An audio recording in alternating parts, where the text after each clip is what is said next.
Qual é o legado da minha liderança? Qual é a minha influência? O que restará depois do meu percurso, de outra pessoa que me suceda? Que contributo positivo trago eu para a igreja, para a comunidade? O que estamos a construir nós neste momento?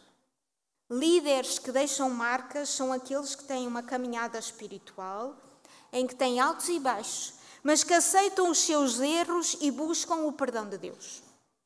O arrependimento genuíno é uma marca, é a marca que lidera. É que os pequenos atos de coragem e fé podem deixar legados poderosos.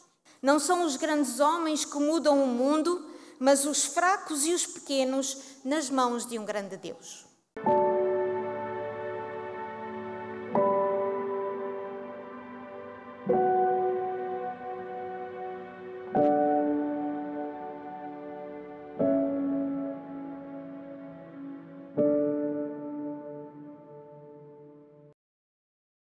Saúdo a igreja aqui reunida e aqueles que nos seguem pelos meios habituais da nossa igreja. A pregação e a meditação que vos trago esta manhã tem sobretudo a ver com uma reflexão que já tenho tido há algum tempo, mas que serve também para nós pensarmos sobre estes conceitos de herança e legado. E vamos começar, como é mesmo introdução, abrindo a palavra de Deus no livro de Gênesis, no capítulo 37 e no verso 2. Será só a primeira parte deste verso, deste capítulo também de Gênesis, e que servirá como introdução à meditação. Gênesis 37, 2, a primeira parte diz o seguinte: Estas são as gerações de Jacó. Sendo José de 17 anos, apacentava as ovelhas com seus irmãos. Ficamos por aqui. Há outras versões que dizem, esta é a história de Jacó. Mas depois diz, tendo José. Ou seja, a história é de Jacó, mas o autor vai dizer que o Senhor começa a falar então de José. Ou seja, a nossa história não termina em nós.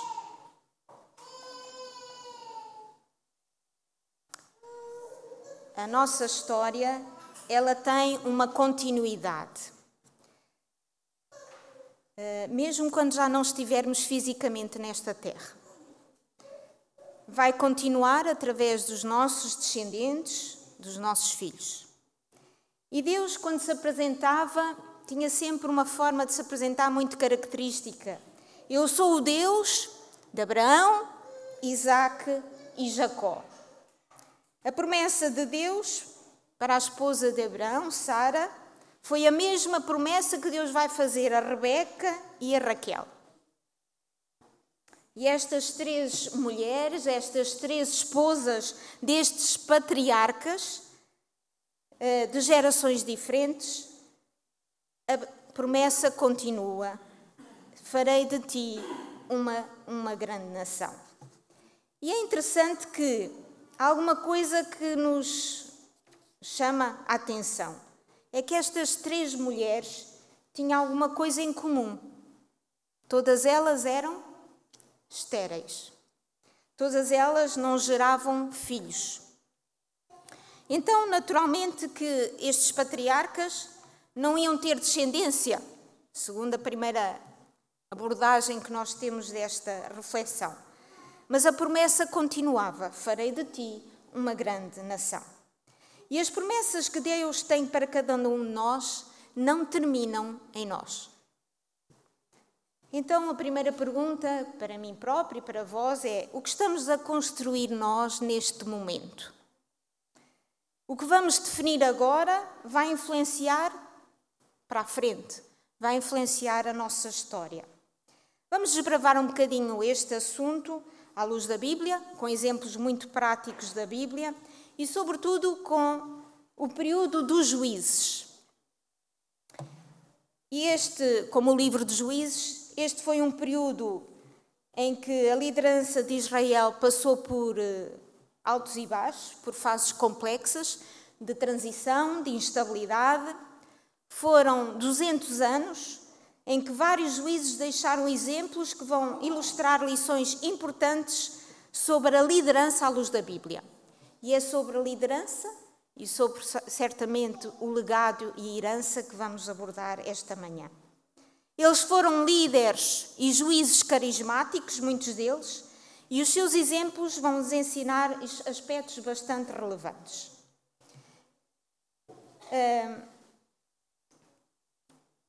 Antes de chegar a este slide, gostaria de pensarmos que o período dos juízes foi uma era marcada por apostasia do povo de Deus, e então Deus vai suscitar líderes e juízes que vão certamente ter papéis preponderantes. E eles vão deixar um legado diferente, cada um deles com características diferentes, refletindo tanto as suas virtudes como também os seus defeitos. E vamos certamente aprender, tanto com virtudes como com defeitos. Então, um dos primeiros juízes que vos trago é Otniel. E a liderança deste juiz foi marcada por obediência e por simplicidade. Assim, Otniel, e podemos abrir agora o nosso livro de Juízes, porque é sobre ele que vamos nos debruçar mais, no capítulo 3, e vamos saltear alguns versos que eu vou mencionando, começando, portanto, no capítulo 3, no verso 5. Habitando, pois, os filhos de Israel no meio dos cananeus, dos heteus, dos amorreus, dos perezeus, dos heveus e dos jebuseus. Passamos agora para o verso 7, por exemplo. E os filhos de Israel fizeram o que parecia mal aos olhos do Senhor, se esqueceram do Senhor seu Deus, serviram aos Baalins e a Astarote. Passemos ao verso 9. E os filhos de Israel clamaram ao Senhor, e o Senhor levantou dos filhos de Israel um libertador, e os libertou, a Otniel, filho de Kenaz, irmão de Caleb, mais novo do que ele. E o verso 10 e 11. E veio sobre ele o Espírito do Senhor, e julgou a Israel, saiu à peleja, o Senhor deu na sua mão a Cusã, Risatarim, etc. E no 11. Então a terra sossegou 40 anos, e Otniel, filho de Kenaz, faleceu. É interessante que a liderança deste juiz é que ele confiou plenamente em Deus, e a simplicidade da sua liderança, porque ele foi o primeiro juiz, ele era sobrinho de Caleb. A lição que podemos tirar é que os pequenos atos de coragem e fé podem deixar legados poderosos. E aqui vemos que a terra sossegou 40 anos, houve estabilidade com o povo de Deus. Passemos a mais outro exemplo. Débora foi a única juíza mulher mencionada neste livro de Juízes. E a sua liderança é caracterizada por sabedoria e coragem. Se formos a abrir no capítulo 4, agora nos versos 4, por exemplo, Débora, mulher profetisa, mulher de Lapidote, julgava a Israel naquele tempo. Verso 6. E enviou e chamou a Baraque, filho de Abimnon, de Quedes, de Naftali, disse-lhe, porventura o Senhor Deus de Israel não deu ordem dizendo, vai, atrai gente ao monte de Tabor, toma contigo 10.000 homens dos filhos de Naftali e dos filhos de Zebulon. Verso 8. Então lhe disse Baraque, se fores comigo irei, porém se não fores comigo não irei. Então encontramos nesta profetisa, nesta mulher, um legado enraizado em fé e capacidade de inspirar outros a enfrentar o inimigo. Porque vemos que Débora soube reconhecer e encorajar o talento de quem? Do comandante Baraque, para que ele pudesse ir adiante. Então, esta juíza, esta mulher, teve uma liderança eficaz, envolvendo sabedoria, coragem e capacidade de inspirar outros. Passemos agora ao outro juiz, que também nós conhecemos sobejamente, que é Gideão. Foi inicialmente um líder relutante, cheio de dúvidas sobre o seu próprio valor, mas a sua liderança vai acabar por ser caracterizada porque superou essa insegurança e essa fraqueza. Foi chamado por Deus para livrar Israel dos medianitas, não é? E se nós formos ao capítulo 6 de Juízes, no verso 12, há uma característica que vai ficar vinculada a Gideão. Capítulo 6, verso 12. Então o anjo do Senhor lhe apareceu e lhe disse: o Senhor é contigo, varão valoroso. Então, se inicialmente Gideão foi, de certa forma, relutante e inseguro, no entanto, no final nós percebemos que este homem teve uma liderança em que venceu contra todas as probabilidades, com um exército muito pequeno e fraco, porque conhecemos o episódio em que Deus vai sempre dizendo que ele deveria diminuir o número de homens, e é com um número de homens muito pequeno que ele vai vencer. Então, Gideão mostra que não é a força humana que traz a vitória, mas a dependência de Deus. E passamos a outro personagem que nós conhecemos muito bem, Sansão. É um juiz muito conhecido, dotado de uma força sobrenatural. Encontramos esta descrição nos capítulos 13 a 16 do livro de Juízes. No entanto, há uma característica deste juiz, o potencial desperdiçado. A sua vida foi marcada por escolhas imprudentes e uma constante luta entre o chamado divino e as suas paixões pessoais. Então a lição que tiramos deste juiz, que foi Sansão, é que realmente o perigo de não viver de acordo com o potencial que Deus nos dá. Deus dá-nos dons, dá potencialidades, e este homem tinha potencialidades extraordinárias, mas que ele desperdiçou. E um líder deve ser fiel ao seu chamado e evitar ser desviado pelos seus desejos egoístas. Passamos agora a mais dois juízes, Jefté e Abimeleque. Jefté é caracterizado por ter sido um líder que tomou algumas decisões impulsivas, sem pensar. Foi um líder habilidoso e guerreiro. No entanto, ele é lembrado na descrição que encontramos nos capítulos 11 a 12 pelas suas decisões imprudentes. Uma delas é que ele teve um voto impensado em que sacrificaria o primeiro que saísse de casa em direção à batalha, e a pessoa que foi sacrificada foi a sua própria filha. Ou seja, este líder vai nos advertir que muitas vezes podemos tomar decisões imprudentes e impulsivas sem pensar nas consequências. Decisões sem reflexão. Devemos então ser cuidadosos. O zelo sem sabedoria pode ter consequências dolorosas. Abimeleque é caracterizado por uma ambição desmedida e pela usurpação. Porquê? Porque ele não é considerado um juiz tradicional como os outros, pois o seu governo não teve o apoio direto de Deus, mas foi o resultado de usurpação do poder. Aliás, Abimeleque demonstrou uma ambição tão grande que ele queria o poder a qualquer custo. E após a morte do seu pai, que foi Gideão, ele vai matar os seus irmãos para garantir que nenhum deles vai rivalizar com a sua ascendência ao poder. Grande falta de moralidade, falta de piedade, e Abimeleque não teve realmente um relacionamento com Deus. E a Bíblia não menciona esta característica de ele ter buscado a Deus para o orientar. Então o seu governo foi mais político e militar do que propriamente uma liderança espiritual, que era uma característica que deveria pautar cada juiz do povo de Israel.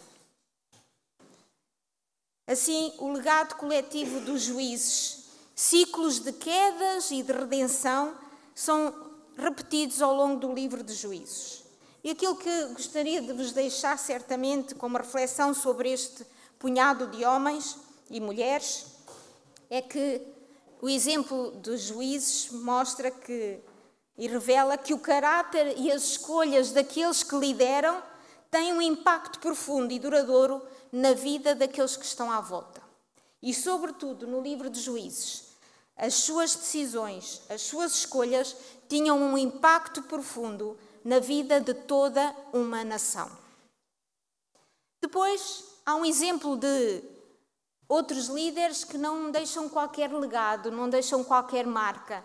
E a própria Bíblia vai demonstrar isso. Se formos ao capítulo 10 do livro de Juízes, o capítulo 10, e nos versos 1 a 5, vamos encontrar 2 líderes, Tola e Jair, em que não deixaram qualquer marca, em que ficou registado. E se formos então ao verso 1 do capítulo 10, eles sucederam a Abimeleque, portanto, e depois de Abimeleque se levantou para livrar a Israel Tola, não é? É um dos nomes dos juízes. Verso 2, julgou a Israel 23 anos, morreu e foi sepultado em Samir. Verso 3, depois dele se levantou Jair, gileadita, julgou a Israel 22 anos. Passamos para o verso 5, morreu Jair e foi sepultado. Ou seja, Tola governou 23 anos e temos 2 versos a mencionar o seu percurso. Jair governou 22 anos e apenas 3 versos falam do seu percurso. Assim, a pergunta que se coloca é: qual é o legado da minha liderança? Porque, queridos irmãos, todos nós somos líderes em alguma área da nossa vida. Na nossa casa, no nosso trabalho, na nossa igreja, em alguma parte da sociedade, nós temos esta característica de liderar alguma coisa. E a pergunta que é colocada para mim, em primeiro lugar, qual é o legado da minha liderança? Qual é a minha influência? O que restará depois do meu percurso, de outra pessoa que me suceda? Que contributo positivo trago eu para a igreja, para a comunidade? Então, vamos ressalvar algumas coisas importantes. É que na liderança é muito importante ter uma visão clara. Líderes com sentido de direção, sabem para onde querem ir, focados na missão e não se deixam distrair quando sabem qual é o seu foco. Líderes que fazem grandes coisas para Deus. Irmãos, o livro de Atos é um livro, tal como o nome, cheio de ação. E se formos ao capítulo 17 do livro de Atos, no Novo Testamento, capítulo 17, e no verso 6, encontramos alguma coisa muito característica da igreja primitiva. 17:6 do livro de Atos. E não os achando, trouxeram Jason e alguns irmãos à presença dos magistrados na cidade, clamando: estes que têm alvoroçado o mundo chegaram também aqui. Eu diria quase que estes líderes da igreja primitiva viraram o mundo de cabeça para baixo. Aqui dizem que eles alvoroçaram o mundo. Eles realmente agitaram aquela igreja no início. Então, se não podemos fazer grandes coisas, façamos pequenas coisas, mas de uma forma grande. Tendo sempre Deus connosco. Se não podemos fazer grandes coisas, façamos pequenas coisas, mas de uma forma grande e marcante. O segundo aspecto da liderança é a paixão profunda. Como posso eu motivar? Como posso eu influenciar se eu própria não estou motivada? O entusiasmo é contagioso. Eu tenho que estar entusiasmado. Há uma citação que diz que ninguém acende uma fogueira com fósforo molhado. Eu não sei se já experimentaram, mas se o fósforo estiver molhado, nós não vamos acender fogueira nenhuma. Então, se eu não estiver entusiasmada, se eu não estiver motivada, eu não posso contagiar outros. E depois, a consagração genuína. E ali está uma citação que diz que a nossa vocação não é trabalhar para Deus, mas trabalhar com Deus. Não é trabalhar para Deus, mas trabalhar com Deus. Só assim eu posso contagiar, só assim eu posso ter um foco preciso para onde eu quero ir. E há outra citação de Hudson Taylor muito interessante. Não são os grandes homens que mudam o mundo, mas os fracos e os pequenos nas mãos de um grande Deus. Estamos numa fase de mudança na igreja, de cargos, de outra fase. E muitas vezes deveríamos pensar nisto. Sou eu fraco, forte? Não é isso que é importante. O mais importante é que eu tenho um grande Deus. E um grande Deus pode capacitar os homens. Certamente que a serva do Senhor, no Espírito de Profecia, tem esta citação que lança um repto muito grande para a liderança, para cada um de nós. Um repto de consagração. O caminho dos homens que são colocados como líderes não é fácil, mas eles devem ver em cada dificuldade um chamado à oração. As dificuldades vão aparecer, queridos irmãos, mas é certamente com Deus sempre por perto, com a oração constante, que poderemos sair vencedores. Não deixemos que a nossa dedicação diminua a nossa consagração. E muitas vezes a nossa dedicação a um determinado ministério da igreja, a nossa dedicação a uma responsabilidade que nos é requerida, faz com que nos fiquemos demasiado envolvidos. E aquilo que é preciso é que não deixemos que a nossa dedicação a um determinado ministério, a um determinado objetivo, possa diminuir a nossa consagração. Porque sem consagração, irmãos, não vamos chegar a lado nenhum na responsabilidade que nos foi requerida. A partir das Escrituras podemos refletir sobre o que torna um líder capaz de deixar um legado duradouro. Mais alguns exemplos da Bíblia. Não tenho imagens projetadas, mas todos temos como referência Moisés. Moisés teve uma liderança servidora e de intercessão. Moisés é um dos maiores exemplos de liderança no Antigo Testamento. E o seu legado vai muito além de libertar o povo da escravatura.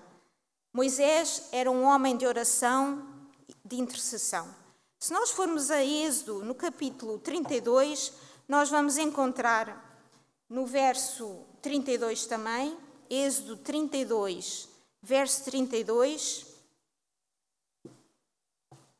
mais um diálogo que Moisés tem com Deus, ele teve outros episódios, mas neste Moisés vai dizer: agora, pois, perdoa o seu pecado, senão risca-me, peço, do teu livro que tens escrito. Imaginem a ousadia deste homem, mas a disposição de colocar as suas necessidades de lado em favor do povo. Ou seja, as necessidades do povo estavam acima das suas, mesmo que ele fosse arriscado do livro da vida. Josué, um homem de fé e coragem. O desafio grande que foi suceder a grande líder Moisés. E Josué é conhecido pela sua coragem e fidelidade a Deus. Todos conhecemos esta citação. Eu e a minha casa serviremos ao Senhor.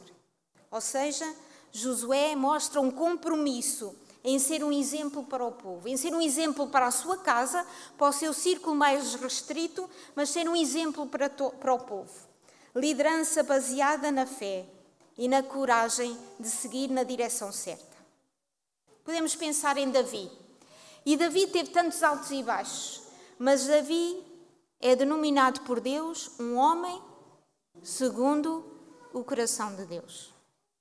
Davi, apesar das suas falhas pessoais, foi designado assim, um homem segundo o coração de Deus. E nos seus salmos revelam esta sua confiança no Senhor e a sua constante busca de retidão. Líderes que deixam marcas são aqueles que têm uma caminhada espiritual, em que têm altos e baixos, mas que aceitam os seus erros e buscam o perdão de Deus. O arrependimento genuíno é a marca que lidera. E Davi tinha esta particularidade, de ser humilde e de se arrepender. Passemos a Neemias. Neemias tinha uma visão muito clara, um objetivo muito determinado. E perseverava nesse objetivo. Foi um homem que restaurou os muros de Jerusalém após o exílio. Enfrentou oposição externa e, sobretudo, o desânimo interno. Imaginem trabalhar com estas duas equipas, não é? Oposição externa e desânimo interno. Eu não sei se teria tanta motivação. mas ele teve. Sua liderança foi caracterizada por 2 pilares fundamentais: oração e ação. Estes 2 pilares faziam parte da vida de Neemias. Um legado que ele nos deixa, que apesar das adversidades, há que orar, mas há que agir. E agora o exemplo supremo de todos é Jesus Cristo, o líder supremo do amor e do serviço. Cristo é o exemplo máximo de liderança. Ensinou que os maiores líderes são aqueles que servem. O seu legado foi baseado no amor incondicional e por isso o seu sacrifício culminou na cruz do Calvário por cada um de nós. Liderou com autoridade. Quantas vezes as suas palavras, as pessoas viam que ele falava com autoridade, mas ao mesmo tempo com compaixão, com verdadeiro amor e, sobretudo, espírito de serviço. O legado de Jesus Cristo é, sem dúvida, servir e cuidar e não ser servido. Assim, os principais princípios bíblicos de liderança são, sem dúvida, o serviço, não é? Aqueles que servem aos outros, como Jesus. São a fé, o legado duradouro baseado na confiança em Deus. A coragem. Líderes que marcam a história são aqueles que, como Josué, têm a coragem para seguir o chamado de Deus, apesar dos sacrifícios. Aliás, Josué tem muitas citações sobre isso. Humildade associada a arrependimento, e aqui temos o exemplo de Davi, apesar das falhas, ter humildade e arrepender-se sinceramente. Isto molda um líder com impacto. E uma visão clara. Neemias ensina-nos que a liderança com objetivos claros certamente vai deixar um exemplo que arrasta. Assim, o verdadeiro legado é espiritual, impacta as gerações futuras. Obediência a Deus como Otniel, coragem em momentos de crise como Débora, e por isso ela vai ser certamente motivadora de outros líderes. Humildade e dependência de Deus, como Gedeão, ao mostrar que a força não vinha dele, mas era baseada em Deus. Cuidado nas decisões precipitadas, como na vida de Jefté. Consistência espiritual, e aqui Sansão demonstra que os líderes devem ser consistentes e não deixar que os seus desejos egoístas possam certamente derrubar o percurso que devem fazer. Assim, mesmo em meio às fraquezas humanas, Deus pode usar homens e mulheres para grandes feitos, deixando um impacto duradouro que ecoa de geração em geração. Deixaremos nós um legado positivo? Deixaremos nós essa marca ou apenas uma herança material? A reflexão sobre herança e sobre legado possui uma carga espiritual muito grande. Ambos os conceitos convidam-nos a pensar sobre o que deixamos para o futuro e como as nossas ações podem impactar as gerações que virão. Embora as palavras possam ser usadas de maneira promutável, muitas vezes usamos herança ou usamos legado, elas têm significados profundos e distintos no contexto espiritual. Herança é muitas vezes associada a bens materiais, a recursos que são passados de geração em geração. No entanto, a herança espiritual pode ser vista como aquilo que recebemos dos nossos antepassados, não em riquezas físicas, mas em termos de valores, de crenças, de princípios, de sabedoria.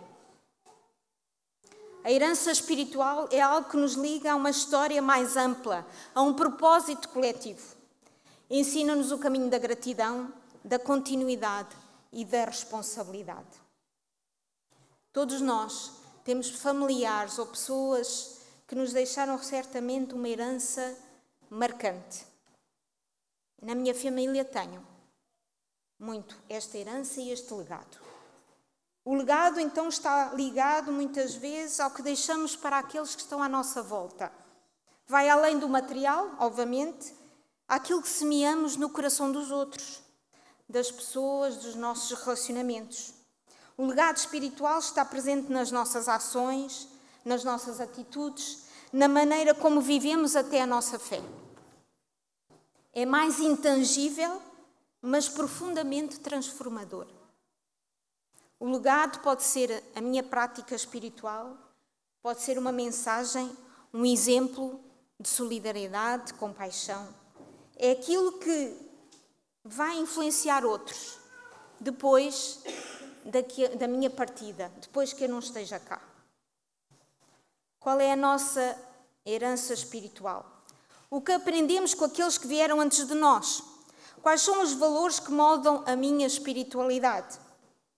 Muitas vezes este exercício de reflexão vai certamente nos ajudar a reconhecer que a herança espiritual não é apenas um presente, mas também uma responsabilidade. Assim, a pergunta mantém-se. O que estamos a construir como legado? O legado espiritual mede-se pelas sementes de bondade, de generosidade, de amor que plantamos nos nossos relacionamentos e nas pessoas que estão à nossa volta. A pergunta que coloco em primeiro lugar a mim própria é: como estou eu a viver? As minhas ações refletem os valores que eu quero deixar aos que estão à minha volta? E vou concluindo. O que de facto deixaremos para as futuras gerações? A verdadeira reflexão espiritual convida-nos a considerar que o nosso tempo neste planeta é limitado. E o que importa não é o que acumulamos materialmente, mas o que vamos deixar como aprendizagem, como experiência, com sabedoria e amor. Afinal, no fim de contas, tanto a herança como o legado têm em comum a noção de continuidade, de impacto e de propósito. Ambos os conceitos devem nos fazer refletir, olhar para o futuro e a questionar como as nossas vidas vão deixar marcas que vão além da nossa existência física. Assim, queridos irmãos, que cada um de nós possa refletir o que estamos a construir agora e o que estamos a fazer para que aqueles que virão depois de nós realmente possam fazer um percurso espiritual e ações transformadoras que marcarão certamente o seu percurso. Esta é a minha oração para mim e para vós.